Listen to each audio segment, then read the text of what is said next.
What do you think should be one's attitude at work? How do you think this influences the perception that others have of you? And how does this affect your professional opportunities?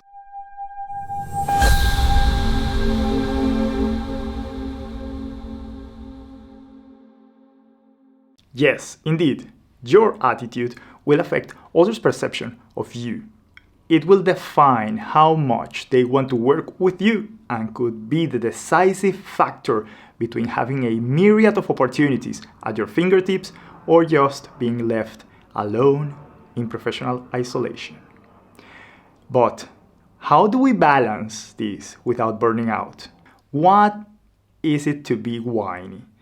You are the first person to complain about any proposal. Even if you have valid points and your intentions are good, you are perceived as confrontational and not cooperative. The arguments you present negate instead of promoting something. You are more likely to say no than yes. And you always find the downsides to everything. Nothing is good enough for you, and you are most likely to cover your tracks with the playing devil's advocate argument. But on the other side of the spectrum, what is it to be a hero?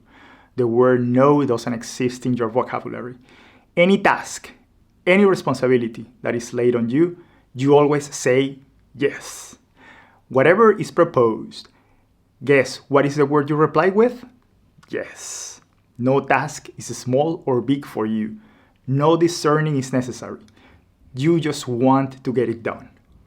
A great deal of people's pleaser is living within you, pushing your boundaries beyond exhaustion in favor of making others happy. What are the pros and cons of each of these positions? Well, being whiny is good sometimes. You are more prone to catch the bad stuff that is likely to happen, which is quite a skill, to be honest. But badly framed, it will warp the perception other people have of you. But also, being a hero can be bad for you. It usually leads to burnout, and after doing a lot of work, you will realize that what you have done has no meaningful impact. Sad, right? It is like turning yourself into a human sink of work that no one wants to do. What would be the right balance? The right balance is a person that communicates assertively, not only to be able to highlight the good and the bad in a situation, but also that feels like an ally without compromising your career direction or main organization goals. Some tips to achieve balance are: transform downsides into risks. Be proactive in identifying solutions or strategies to overcome those challenges.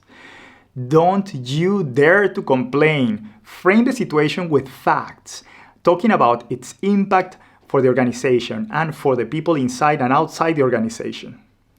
Understand tasks under the light of their value for the organization and your career. Filter tasks and initiatives according to that criteria. You want to maximize the value you create. When someone asks for help, listen, and then listen a bit more. Even though sometimes you won't be able to give your support or help, at least you can give hints or recommendations that could be very valuable and will take you little time to give. I think this is a valuable piece of information. So hit the subscribe button and the notification button so you can get more of these.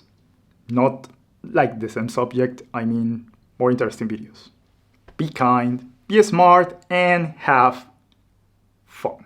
Hey, you should take a look at this video. It is worth checking.